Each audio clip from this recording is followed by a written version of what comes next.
নিতাই রায়চৌধুরী একমাত্র হিন্দু মন্ত্রী তারেক রহমানের মন্ত্রিসভায়, তাকে সংখ্যালঘু দপ্তর দেওয়া হয়েছে। তাহলে আজকে তো ওনাকে যাওয়া উচিত, আজকে ওনাকে ইমিডিয়েটলি। এর মধ্যে দিয়ে কি ভারতকেও একটা বার্তা দেবার চেষ্টা যে আমরা সংখ্যালঘু হিন্দুদের পাশে আছি? এটা বলি আমরা পারসেপশন ম্যানেজমেন্ট, ধারণা তৈরি করা।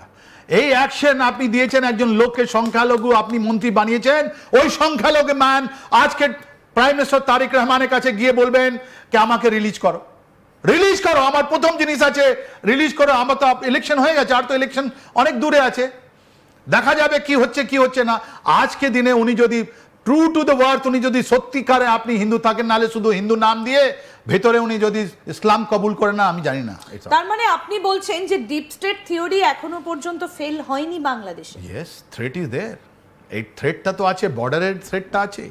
আমাদের একজন মুখ্যমন্ত্রী, এই রাজ্যের মুখ্যমন্ত্রী, উনি তো অনেকগুলো কথা বলছেন। কোনোদিন তো উনি কথা বলেননি যে আমার শহীদ দীপু দাসকে যখন কেড়ে নিয়ে ওনাকে পুড়ে মারিয়ে দেওয়া হলো আর লোক ওখানে করছে, কোনোদিন আমি কন্ডেমনেশন শুনিনি।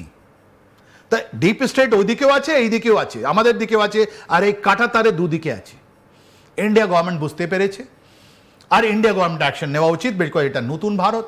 এই ভারতে সবগুলো জিনিস যেটা রাষ্ট্রবাদের জিনিস আছে ওটা তো হবেই হবে, এর মধ্যে কোনো সন্দেহ নেই। আর বাংলাদেশের মধ্যে আমরা এখন এই সংখ্যালঘু মন্ত্রী যেটা বললেন, আজকে ওনার প্রত্যেকটা জেলের গিয়ে গিয়ে মানুষকে কেড়ে নেওয়া উচিত।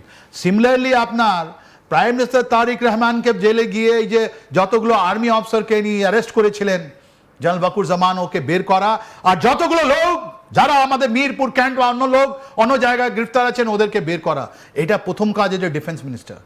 আপনাদের চ্যানেলের মাধ্যমে আমি বলছি এটা। আর তৃতীয়, আমি বলবো না আপনিও ভারতে আসুন, আর ডক্টর শফিকুর রহমানও ভারতে আসুক, আমরা ওটা ওপেন আর্মে আমরা ওয়েলকাম করছি আপনাকে। আসুন, আমাদের সঙ্গে কথা বলুন, বসবো, আর আপনারা ভালো হন, একটা সোনার বাংলা আবার গড়ে তুলুক, এটাই আমাদের মেসেজ। ডিপ স্টেট এখানে চলবে না। ডিপ স্টেট কতই চেষ্টা করুক না কেন, কেন যে আমেরিকা অনেকগুলো পয়সা ইনভেস্ট করেছে, চায়না অনেকগুলো পয়সা ঋণ দিয়েছে, রাইট? ও ঋণের কি হবে? রাশিয়া ওখানে নিউক্লিয়ার একটা রিঅ্যাক্টর বসিয়েছে, ওর কি হবে? মানুষের টেক্সটাইল দেখুন আপনি, কটন আসছে আমেরিকা থেকে, এখানে ম্যানুফ্যাকচার আবার ওখানে যাবে, কেন আমরা ওখানে নিয়ে যেতে পারবো না? এটা ট্যারিফের ধান্দা ছেড়ে দিন। বিশ্ব যদি আপনি আমাদের সঙ্গে থাকেন বা আমরা আপনাদের সঙ্গে থাকি, আমরা হাত মিলিয়ে হাত, যার মধ্যে আমরা মিউচুয়াল রেসপেক্ট আছে, আপনার সম্মান আমরা করব, আপনি আমাদের সম্মান করুন, আমার কোনো সন্দেহ নেই। যা আবার এইটা আপনার দেখেছেন তো লাল, আপনি যে সূর্য দেখিয়েছেন আপনাদের পতাকার মধ্যে, ওরকম আপনার আবার রাইজ হবেন আপনার জিডিপি। পলিটিক্যাল জিনিস যেটা ইন্টারনাল আছে ওটা আপনি ইন্টারনালি আপনি ডিসাইড করুন। ইন্ডিয়া দেখিয়ে দিল আমি আপনাদের ইন্টারনাল পলিটিক্সে আমরা নেই, এটা বারবার আমরা দেখেছি। তাই জন্য আমাদের একটা সত্যের বিজয় হচ্ছে, সত্যমেব জয়তে। বাংলাদেশ ইলেকশনকে আমরা এক শব্দে বলতে পারি।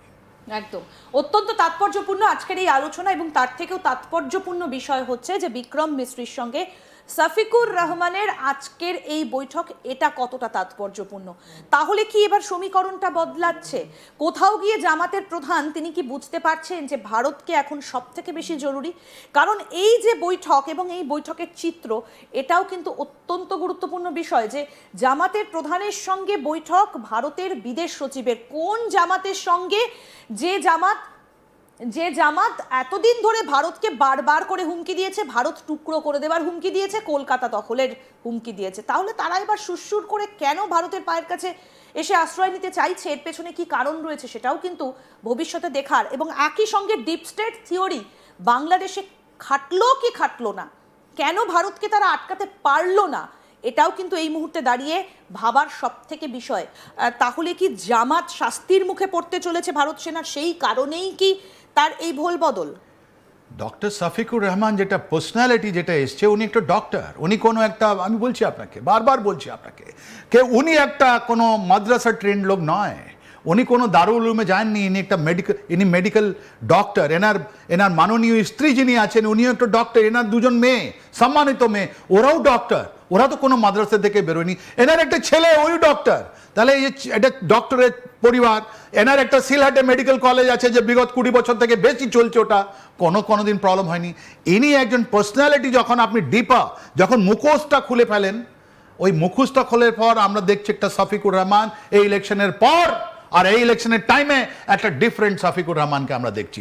ইনি কট্টরবাদী জিনিস যেটা ছিল বাংলাদেশ জামাত ইসলাম, ওটা একটা তুঙ্গে নিয়ে গেছিলেন। উনি একটা উস্কানিমূলক কথা বলতেন, উনি প্রো পাকিস্তান কথা বলতেন, উনি প্রো মানে অ্যান্টি ইন্ডিয়া কথা বলতেন, অ্যান্টি হিন্দু কথা বলতেন। অনেক লোককে মারা হলো আমাদের বাঙালি হিন্দুদেরকে ওখানে, কিন্তু আর নয়। তাই জন্য আপনি দেখবেন বারবার ইনি নিজেকে প্রজেক্ট করার জন্য যতগুলো ডিপ্লোম্যাটিক লোক ছিল বিগত 1 বছর ধরে, আপনি দেখবেন জামাত ইসলাম অফিসে গিয়ে ওদের সঙ্গে ছবি তুলতেন কি আমার কাছে আজকে ইউরোপিয়ান ইউনিয়ন এসছে, আজকে আমেরিকা এসছে, আমার কানাডা এসছে, সবাই এনার কাছে গেছে। ইন্ডিয়া এটা মাস্টার স্ট্রোক, ইন্ডিয়ার এটা মাস্টার স্ট্রোক। আমরা ওদের ইন্টারনাল অ্যাফেয়ারতে কোনো দিন পা দিইনি।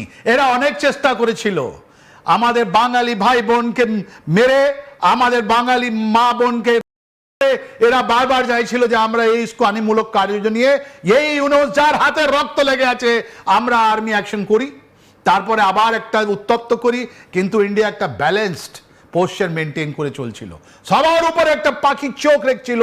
ওখানে মানুষের কান্না আমাদের কানে পড়ছিল, হিন্দু বাঙালিদের যা ওখানে কাঁদছিল, ওরা ওদের বাড়ি পোড়ানো হচ্ছে, ওদের সবাইকে অ্যাবডাকশন হচ্ছে, কি করা হলো না। এবার ভারত কি করবে তাহলে? এখানে এই বৈঠক থেকে কি কোনো বড় প্ল্যান উঠে এলো? তাহলে জামাতকে এবার কি চোখে দেখবে ভারত? সব থেকে বড় জিনিস, পাকিস্তানের মুখে কালিক। এই যে মিস্ত্রি সাহেব, একটা মিটিং হয় যখন দুটো পার্টিকে দেখা করতে হয়, তাহলে একদিকে লোক অন্যদিকে লোক যখন ওখানে মিউচুয়ালি অ্যাগ্রিড হন কি হ্যাঁ আমি রেডি আছি, প্রস্তুত আছি আপনার সঙ্গে কথা বলতে, তখন তো মিটিং হবে। তাহলে এই যে আপনার ডক্টর শফিকুর রহমান আর আমাদের মিস্ত্রি সাহেব যিনি আমাদের ফরেন সেক্রেটারি মিটিং, তার মানে এটা প্রিডিটারমাইন্ড কথা, শুনে এনার বাড়িতে কথা হচ্ছে এটা। তো এই যে কথা হচ্ছে তার মানে কি হলো, ইন্ডিয়া একটা খুব ক্যালকুলেটেড, ওয়েল ক্যালকুলেটেড একটা ডিপ্লোম্যাটিক এফোর্টে আপনি দেখবেন এই জামাত ইসলামের চিফকে বুঝিয়ে দিয়েছে কি ভাই তুমি যেটা এই যে মৌলবাদী যে তুমি কথা বলো এইসব চলবে না। আর আজকে এই কথা নিয়ে ভারতের বুক দেখুন কি হলো, আজকে সমাজের কি বললো, এদেরকে তোমাকে রিজেক্ট করা হয়েছে। কতগুলো প্রশ্ন। তাহলে এই যে জামাতের কাছে তো প্রচুর অস্ত্র আছে, প্রচুর টাকা আছে, একটা বড় অংশের সাপোর্ট আছে, তাহলে সেটা এবার কি হবে, তার পরিণতি কি? Very nice, very good question. এটা আপনার প্রাইম মিনিস্টার তারিক রহমান বুঝবেন, হুই is the prime minister of independent country, আমরা কেন বদর্ড হব, নাম্বার ওয়ান।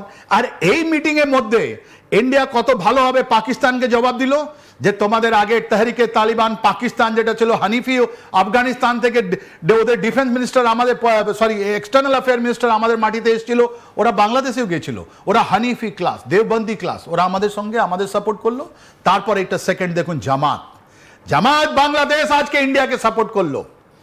জামাত ইলেকশনের হারা পর ওরা বুঝতে পেরেছে। কিন্তু কোথাও গিয়ে ভারতের সঙ্গে একটা ওপর আলোচনা জারি রেখে এ রাজ্যে লোক ঢোকাবে না তো, ভারতে লোক ঢোকাবে না তো? ওটা দেখুন, এর মধ্যে অনেকগুলো পার্ট আছে। এই যে ইসলামিক ওখানে যে আছে, ইকোলজি আছে, যে আছে, ওর মধ্যে অনেকগুলো পার্ট আছে। এটা বাংলাদেশের মধ্যে 95-96% যদি ওখানে ইসলামিক লোক থাকেন, তাহলে বিএনপি কি ওরা কি হিন্দুদের ভোটে এসছে? ওখানে যে এদেরকে যে শুধু ইসলাম ভোট দিয়েছে না, ওখানকার বাংলাদেশি লোক যেটা আছে ওরা ইসলামিক লোক, ওরা মুসলিম লোক, ওরা আপনার ডিভাইড আছেন, ওরা নিজের ওদের বিবেচনা দিয়ে ইলেকশনে নেবেছেন। তাহলে পুরো লোক 17 কোটি লোক, যার মধ্যে অ্যাবাউট 14 কোটি লোক যারা ইলেকশনে ছিল ভোটে ছিলেন, ওরা নিজে বিবেচনা দিয়ে করেছেন।